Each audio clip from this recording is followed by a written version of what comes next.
poho riwayat kisah barodat di Aceh Raya lam karu Aceh.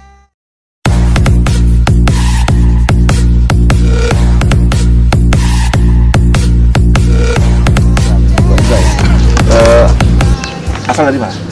Asli dari Sulawesi Selatan, di Ujung Pandang. Udah lama tinggal di Banda Aceh. Di Banda Aceh sudah 5 tahun. 5 tahun. Dulu dari Cabarek ya? Siap Cabarek. Masuk tahun berapa masuk? Tahun 1394. Terus penempatan pertama di? Penempatan di Sipur 9 Para, Ujung Berung, Bandung. Oh, di Sipur 9 Para, Ujung Berung, Bandung. Kemudian ikut Cabarek begitu? Cabarek, saya datang ke Banda Aceh sejak referendum. Oh, referendum. Begitu masuk di sini saya langsung tempatkan di pos-pos dan pos DKO. Di pos DKO. Jadi kalau pada saat itu sudah ya begitu, mungkin sampai sekarang berpanjang juga Pak, karena ya udah berapa kali digeleng, ditembak, Sudah keluarga ya? Siap sudah. Berapa anak? Istri 1, anak 2. Anak 2. Yang pertama 6 tahun, yang kedua 6 bulan. Kemudian dari Ujung Pandang ya. Oh, masih muda, kayak tahun berapa nih enggak? Siap kelahiran 74. 74. Sudah lah, baru 30 ya? Siap 30 sekarang. Terus waktu kejadian pertama kejadian ada gempa tuh, kita di mana tuh? Jadi pada saat itu saya diperintahkan dalam surat perintah Panglima Kodam Iskandar Muda untuk jabat sebagai dan pos di Kurung Raya BPG. Oh, iya. BPG itu dulu Balai Penyuluhan Guru, diganti Balai Pendidikan GAM. Jadi orang GAM-GAM yang sudah sadar, nyerah, dididik, dibina di situ. Kemudian saya dan posnya di situ sebanyak 400 orang dididik. Pada saat itu hari Minggu tanggal 29 Desember saya berangkat izin ke anggota bawa baton mau balik dulu jenguk keluarga di Longa. Pada saat pagi itu jam 7 saya berangkat dari Longa, itu cukup jauh juga, sekitar 8 kilo. Saya berangkat pagi, saya ikut rute sampai di Ulele pelabuhan. Pas keluar di Pekanbadak gempa, jam 8 sekian menit gempa. Saya berhenti dan saya berdoa di situ. Saat di situ gempa kira-kira 15 menit, lamanya itu kurang lebih 15 menit. Setelah itu gempanya reda. Saya lanjutkan perjalanan lewat Koramin. Begitu lewat, orang udah teriak dari Ulele, air, jadi udah panik. Jadi jalan udah penuh, kita nggak sempat untuk lari lagi. Orang udah ketakutan, panik. Dari situ tiba baru 4 langkah kira-kira gitu, air udah nyampe. Karena kecepatan air saya dengar 800.000 km per jam kecepatan air. Kemudian itu pada saat terjadi juga laut terbelah. Laut terbelah kedalaman 30.000 meter sepanjang pantai dari Longa sampai ke Ulele sampai di Kurung Raya. Nah, waktu itu keluarga di mana tuh? Masih di Longa semua. Oh, ya. Karena itu tugas di sana. Terus tindakan apa yang dilakukan pertama ketika melihat air naik itu? Pada saat lihat air naik itu dari jauh udah nampak, karena tingginya sekitar 75 meter itu. Nampak dari Ulele jauh itu. Saya juga panik juga, takutnya lari juga. Begitu saya lari 4 langkah langsung ditangkap. Air udah nyampe. Siapa yang bisa nangkap? berbuat apa-apa lagi. Siapa yang nangkap? Air. Air udah nangkap, nggak bisa berbuat apa-apa lagi. Paksa saya terikut, saya tidak sadar. Rupanya saya udah nyangkut di atas pohon, saya tengok pohon asam. Itu jaraknya sekitar 3 kilo dari Pekanbadak kejadian saya tangkap air sampai ke pinggir jalan luar. Hanyut itu kan? Hanyut. Saya terbawa air. Sampai di sini saya tengok, udah 3 jam mungkin di atas, saya tinggal takbir Allahu Akbar, la ilaha illallah, Akbar, la ilaha illallah, karena goyang, karena pasang kayak karet, iya. Goyang. Saya tengok ke bawah, sudah tinggal pakai kolor. Cara lepasnya saya nggak ngerti, dicabik-cabik saya nggak ngerti lagi. Masuk senjata juga udah lepas semua? Senjata, saya kebetulan nggak bawa waktu itu. Iya. Saya pakai preman, kadang pulang kita di Aceh karena situasi begini. Kalau dinas sekali dinas, kalau preman. Itu itu kan mau pulang tuh? Baru mau pulang ke rumah hari Minggu pagi. Begitu saya di atas pohon selama kurang lebih 3 jam, air belum surut-surut. Saya tengok ada botol galon aqua yang kosong hanyut. Karena saya ingat orang rumah, apa jadinya kira-kira kayak gini. Saya mau cek gitu. Saya turun renang ambil itu galon aqua. Saya renang sampai di daerah Lamlom. di situ ada pos brimob, itu nggak kena air, dia agak tinggi. Ya. Saya renang dari situ sekitar 4 kilo. Dari Tempat pohon yang saya itu Ulele itu? nyangkut, bukan di Pekanbarsih Panglima. Oh, sini ya? Bukan. Iya, iya. Saya dari situ renang sampai di Lamlom. Renang, ya gini-gini aja renangnya. Renang sampai di situ, saya istirahat sebentar, tarik nafas, orang kasih super mie, saya makan.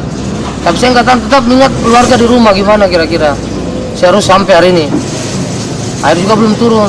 Saya lanjutkan perjalanan air segini. Itu mayat sudah bergelimpangan semua. Banyak kali mayat. Daerah mana? Daerah Lokna? Di daerah masih di Lamlom.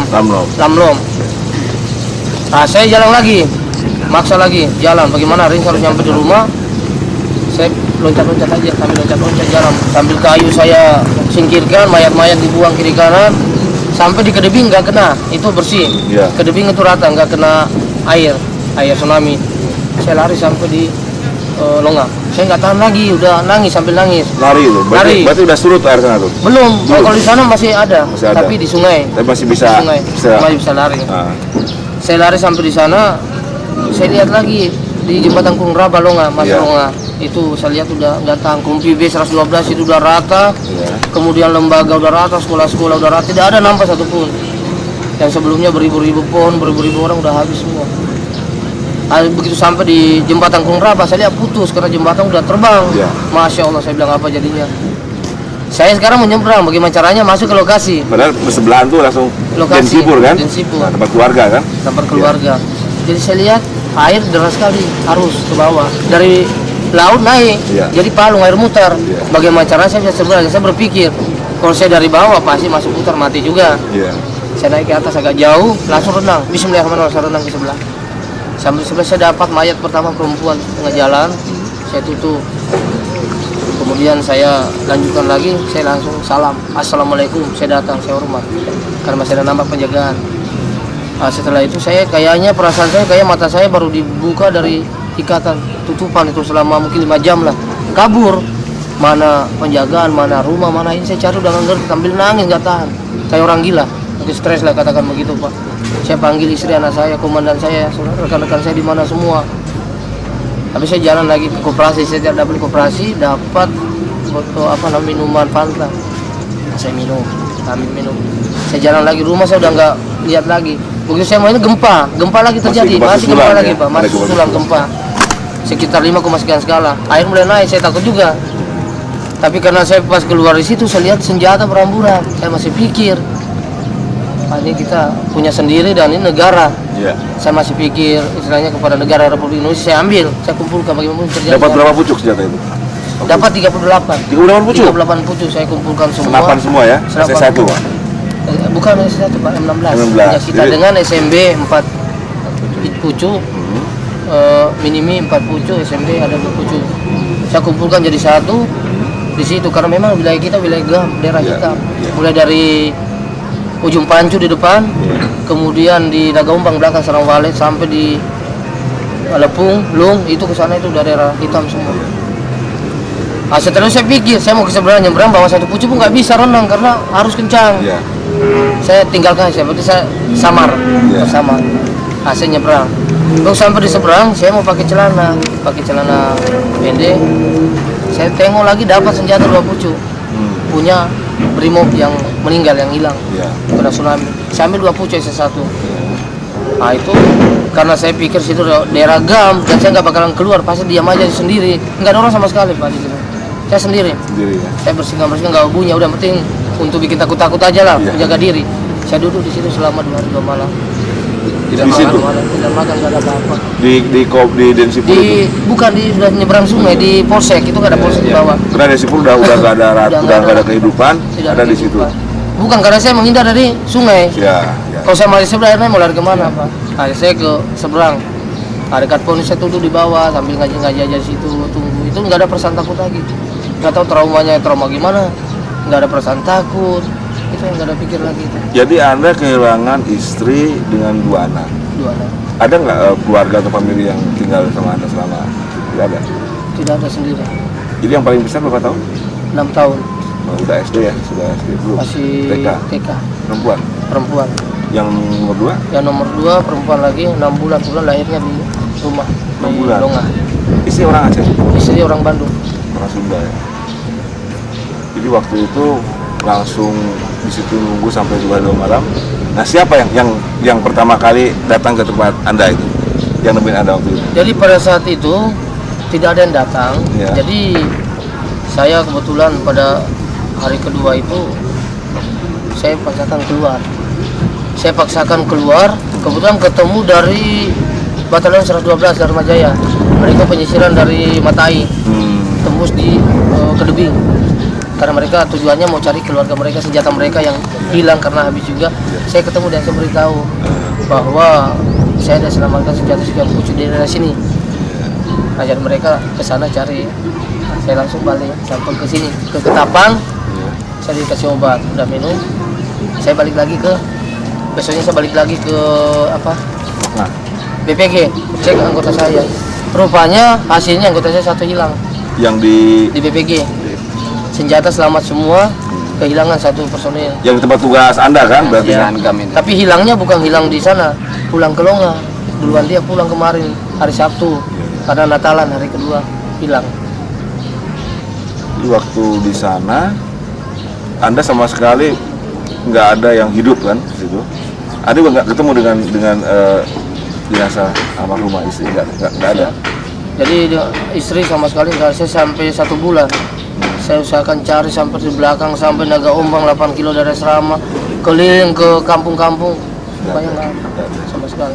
Ya saya udah diikhlaskan aja ya itu ya. Jadi saya lihat dengan kejadian ini, saya ikhlas karena ini udah takdir dan kuasa. Dan dari kejadian ini pun saya ambil kesimpulan. Jadi istilahnya ambil kesimpulan, apalah arti hidup ini. Tidak ada artinya kita pangkat dan jabatan, harta kekayaan yang bisa dibawa, cuma iman dan ketakwaan kepada Tuhan Yang Maha Esa. Saya sadar betul Pak Aris, saya sadar. Tidak ada yang bisa dibawa. Kun fayakun, maka jadi Tuhan ambil hanya sekejap. Jadi kita kalau hidup tidak ingat mati, tidak akan sadar.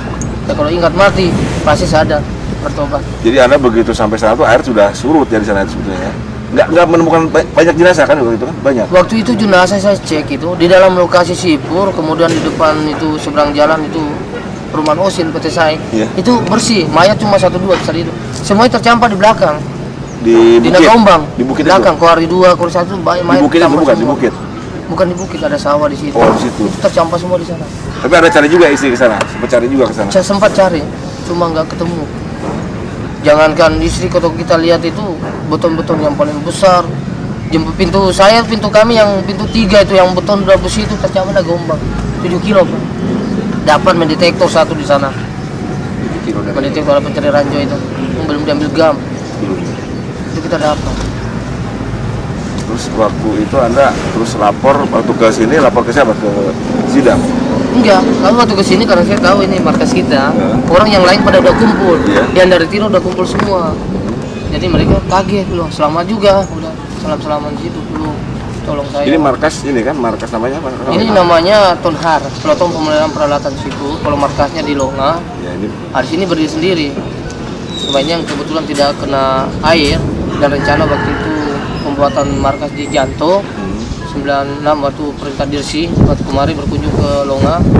Nah ini karena nggak kena air jadikan markas sementara di Sipur 1 di orang. terus gimana setelah kejadian itu Anda pernah semacam diberikan suatu motivasi sama pimpinan Anda, siapa sih yang sangat punya atensi terus memperhatikan lah di lingkungan Kodam ini? Pernah ketemu siapa? Kan Dandirnya kan hilang juga. Mungkin dari Kodam ada gitu, dari Sidang atau dari ini yang sempat ketemu gitu kan.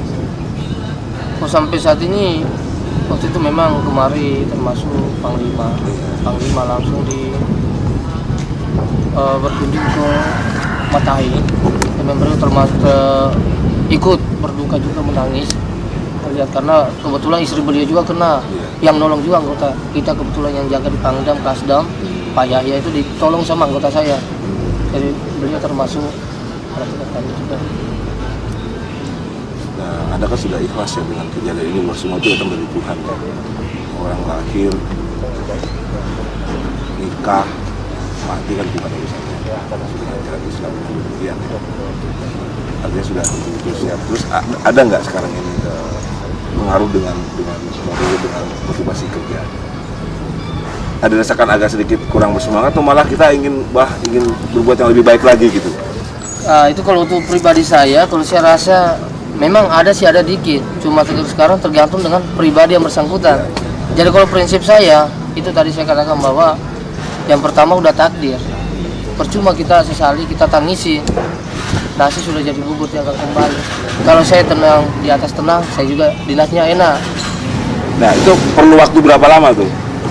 Setelah kejadian sampai ada tuh bangkit kembali gitu? Berapa lama? Seminggu, 2 minggu, mungkin sebulan gitu? Saya kemarin jangka waktu 3 hari. Itu saya udah mencari lagi anggota. Saya udah nggak, agak sedikit ini tinggalkan. Saya tetap dalam melaksanakan sholat, saya tetap berdoa kepada Allah dan istri saya, semoga diterima di sisinya dan saya yang hidup diberikan kekuatan, ketabahan hati dan keimanan untuk menjalankan hidup ke depan. Karena kita mau bilang apa? Ini sudah takdir. Yang ngambil bukan orang GAM, bukan orang lain. Yang ngambil langsung lillahi ta'ala. Yang punya, beliau pencipta, beliau yang ngambil, tidak ada daya dan upaya. Terus gimana dengan komunikasi dengan mertua? Paling nggak kan bisa aja kan mertua bilang, anakku dibawa ke sana, ternyata Idrani nggak bisa menjaga, merawat anak cucuku. Mungkin ada pikiran ke sana, walaupun ini mungkin ya memang takdir ya. Ada nggak misalkan apa di sana juga menerima gitu? Itu kan beban juga kan? TV anaknya itu, TV cucunya. Jadi pas saat itu memang mereka dari sana udah komunikasi ke HP saya, ada komunikasi. tapi tidak masuk karena putus. Ya. Dan pada saat itu lumpuh total, termasuk listrik, komunikasi itu putus. Mungkin bisa berhubungan ke sana hari keempat. Saya pinjam punya anggota, saya telepon sama baru masuk bahwa saya masih hidup, sementara anak istri saya lagi cari sampai sekarang belum ketemu. Jadi mereka belum tenang. Pada saat tenang itu, pada saat saya melakukan cuti kemarin, saya pulang untuk melaksanakan tahlil ke Bandung, ke kampung. Saya pulang, baru mereka puas. Inilah yang sebenarnya, bukan saya dengar kiri kanan. Ya saya minta, saya beri penyadaran kepada ibu, kepada mertua, bahwa ibu harus ada. Ibu kalau mau nangis hari ini, kalau mau pingsan sekali ini, saya bukan ceraikan, saya bukan tinggalkan, diambil oleh yang kuasa, sudah ada garis tangan. Nah, akhirnya ya ibu dan keluarga situ, mertua sudah sadar. Maksud saya itu, menerima. Jadi memang jangan sampai ada pesan nggak bisa menjaga, nggak bisa menginikan, bisa aja kan. Terus ke depan itu apa? Apa ada keinginan pindah dari sini? Kalau saya bukan keinginan, tapi cuma karena saya tengok di staff itu memang ada nama, saya lihat 4 orang, termasuk ada antaranya nama saya. Biasanya nggak jadi masalah, mungkin lebih bagusnya biasa dapat suasana baru. Iya. Dan menghilangkan tidak ada pikiran ini di sana, biasanya tenang. Artinya sebagai prajurit siap ditempatkan di mana saja dan tidak ada minta-minta untuk dipindahkan, begitu kan maksudnya? Siap. Kan? Tapi kalau memang kebiasaan pimpinan bahwa kena pertimbangan psikologis bahwa harus digeser dulu dari Aceh, karena mungkin ada yang namanya manusia yang punya memori, punya ingatan, itu Aceh kebijaksanaan kan? Siap. Dan tidak minta, tapi kalau perintah ya siap. Memang prajurit seperti itu kan. Terus ke depan apa rencananya? Kalau misalkan pindah di satuan yang baru, kira-kira ada nggak tugas di lapangan beri staf? Karena ada seorang bina pelatih kan? Siap. Artinya memang yang menyiapkan prajuritnya, gitu. Artinya ya mendidik, melatih dan memberi contoh gitu kan? Siap. Mungkin masih pengen di lapangan atau pengen di staf gitu? Saya ingin tahu aja gitu loh. Kalau saya pribadi, pertama saya lihat dari kalau segi pengalaman, mungkin alhamdulillah udah cukup. Dan juga saya terus dari Sabang sampai Merauke, saya sudah jelajahkan, saya tim PPRC dulu, kayak di Super 9, lari juga di sana, perwakilan untuk divisi juga di sana. Nah, kemudian kalau saya pindah, saya pikir umur saya masih muda, 30 tahun. Jadi saya kalau di staff, kalau menurut saya mungkin lebih bagus, saya harus di lapangan. Tapi cocoknya di situ, senangnya begitu, nggak mau yang duduk, harus yang sesuai dengan job. Yang masih muda ya harus pasukan, belum bisa. Walaupun di Koda mungkin ya tempat bagian lapangan. Ada, saya ingin kembali ke belakang. Saya dengar waktu pembicaraan dengan teman-teman di utara itu, kamu waktu itu sampai kembali ke BPG, ke BPG Anda memberikan opsi kepada teman-teman. Opsinya itu kayaknya gimana ya, opsi kamu kembali ke Loknga dengan resiko ini atau itu saya belum begitu jelas nih. Ya. Tolong diceritakan. Terima kasih. Saya jelaskan pada saat itu saya di sana, itu memang kalau saya pikir untuk masalah kematian anggota saya dan termasuk saya sendiri itu memang udah di ujung leher, udah nggak ada harapan semuanya. Yang pertama, pada saat itu penutupan GAM pembinaan tanggal 17 Desember. Itu penutup waktu sudah ditutup, itu kan otomatis honor sudah tidak diberi lagi, uang makan dan lain sebagainya udah tidak ada, udah putus kalau udah ditutup. Itu waktu itu saya kebetulan dan posisi itu saya memberikan opsi pada anggota, kita masuk atau tinggal di sini. Tapi kalau kita masuk, mungkin kita banyak kerjaan di dalam kegiatan, sedangkan jatah kita sebulan. Kemudian kalau kita tinggal, udah nggak dapat jatah, udah putus, pilih yang mana.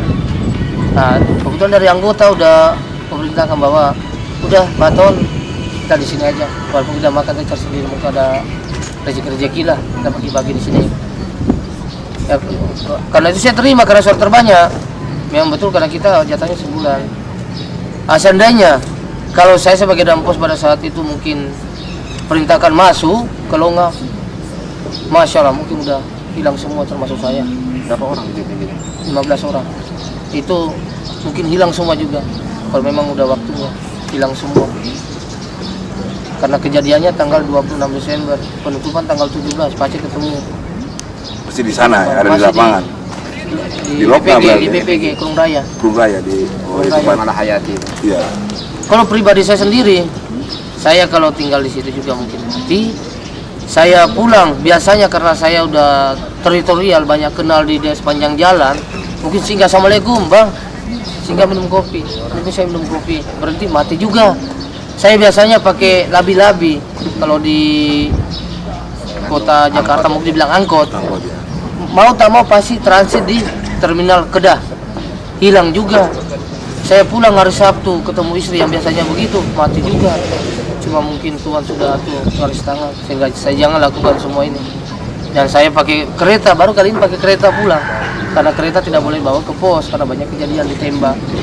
Baru kali ini saya pakai kereta, motor, istilahnya motor kena juga, tidak bisa menghindar. Hasma Allah. Ya, satu lagi.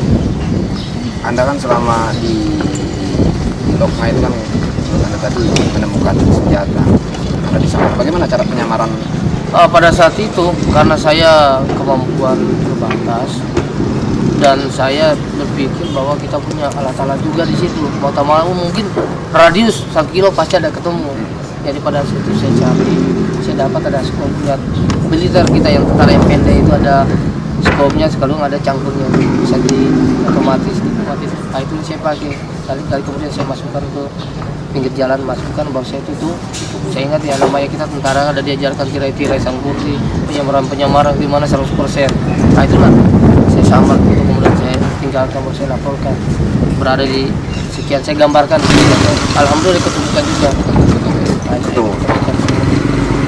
Dan 2 pucuk yang punya brimob saya serahkan di sini, saya bawa ke Pak, saya kembalikan. Di seluruhnya berapa pucuk yang Anda amankan, yang Anda selamatkan? 38 pucuk. Tambah dengan punya Brimob 2 tadi. Punya brimob. Yang SS1 ya. SS1.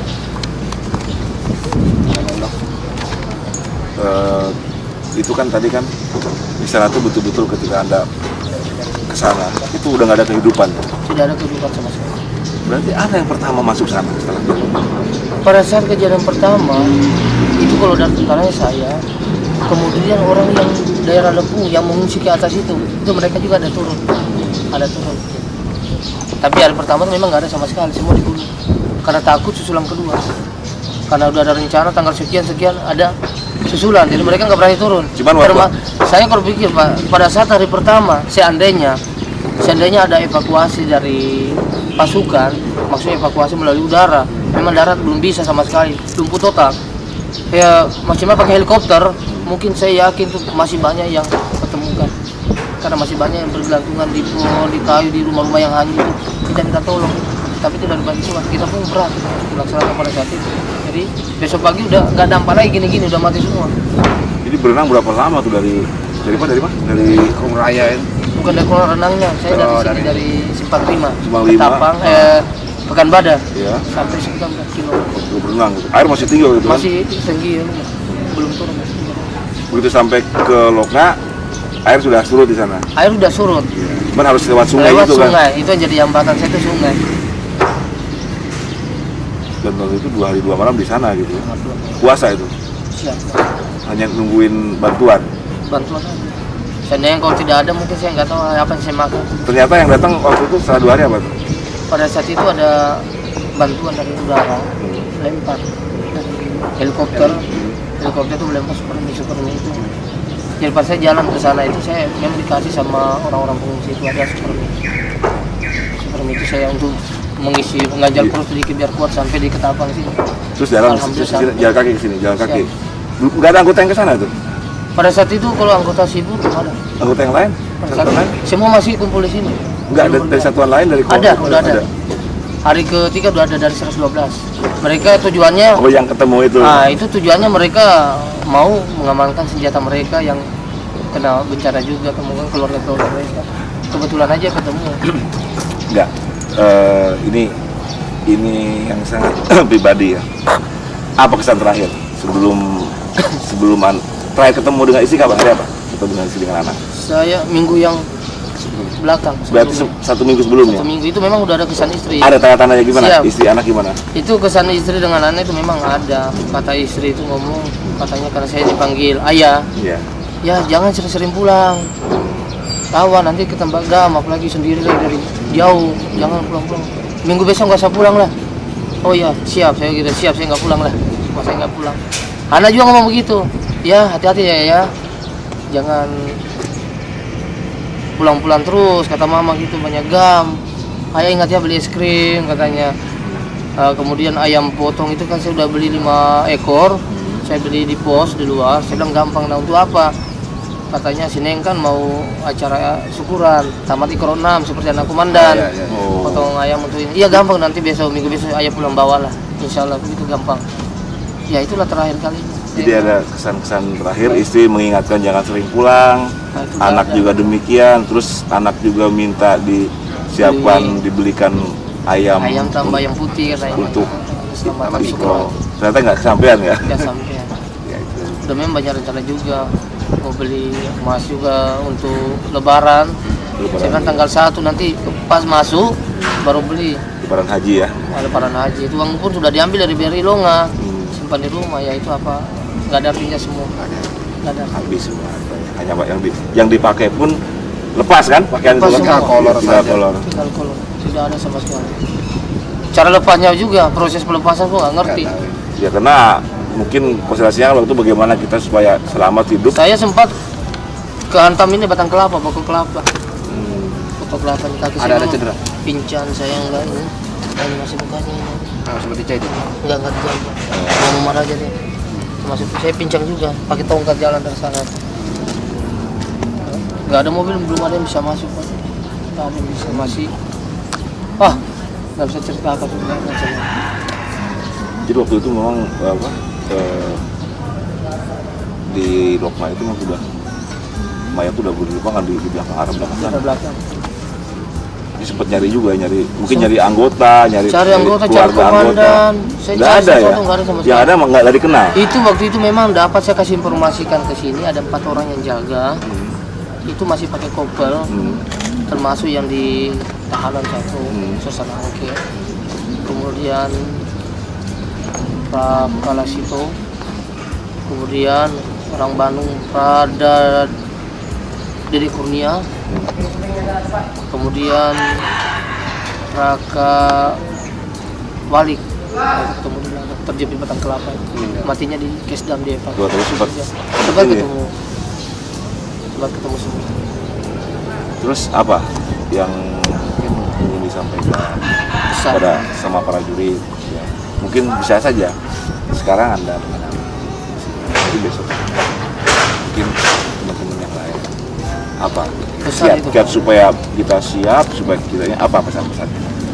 Oh, pesan saya yang pertama dengan melihat kejadian ini Pak, kejadian tsunami, pesan saya ya itu saya kembali lagi bahwa kita lihat dari segi kronologis kejadian di sini yang hidup kan cuma masjid. Masjid yang hidup, yang lain semua dimatikan sama Tuhan. Itu mungkin menurut saya, ya kalau kita yang hidup mau selamat, rajin-rajinlah ke masjid, berikan kali kepada Tuhan. Nah, yang kedua, kita jangan terlalu bawa ke hati karena ini musibah. Untuk kegiatan-kegiatan dan sebagainya kita biasa-biasa saja. Karena ini ya udah jelas sekali bahwa yang ambil Tuhan. Jadi kita sebagai prajurit yang melaksanakan tugas tidak usah jadi beban. Kita ada beban untuk kita laksanakan tugas nggak enak kalau nggak ikhlas. Ya, alhamdulillah sampai sekarang ya masih kekuatan ikhlas juga masih ya, biasa saja. Mungkin Nggak usah bersedih. ada harapan dari pimpinan TNI Angkatan Darat ataupun untuk Anda dan teman-teman yang kena musibah, apa ada satu harapan? Harapan saya kalau bisa dari pimpinan Komando Atas, karena ini memang musibah terbesar di dunia dan nggak pernah terjadi dan bisa terjadi. Kalau harapan saya kalau bisa mungkin yang khususnya keluarga yang kehilangan anak istri, kalau bisa yang pertama ya mungkin perintah Kasat kemarin juga terima kasih, mungkin bisa disekolahkan, perintahkan untuk melaksanakan sekolah cabang tempatnya. Kemudian yang kedua, kalau memang mereka nggak bisa, mungkin kalau bisa dipindahkan ke satuan baru biar mereka adaptasi terhadap suasana baru, karena memang betul-betul stres. Karena di sini kalau memang yang nggak kuat iman, yang tidak bisa menahan, gila, memang banyak yang gila, stres banyak. Kalau nggak bisa lama imannya lemah pasti kalah dan stres juga. Itulah harapan kalau bisa dipindahkan. Oke, terima kasih ya, Ndra. Saya turut berduka Siap. cita dan saya bangga punya ya teman lah prajurit seperti kamu. Siap.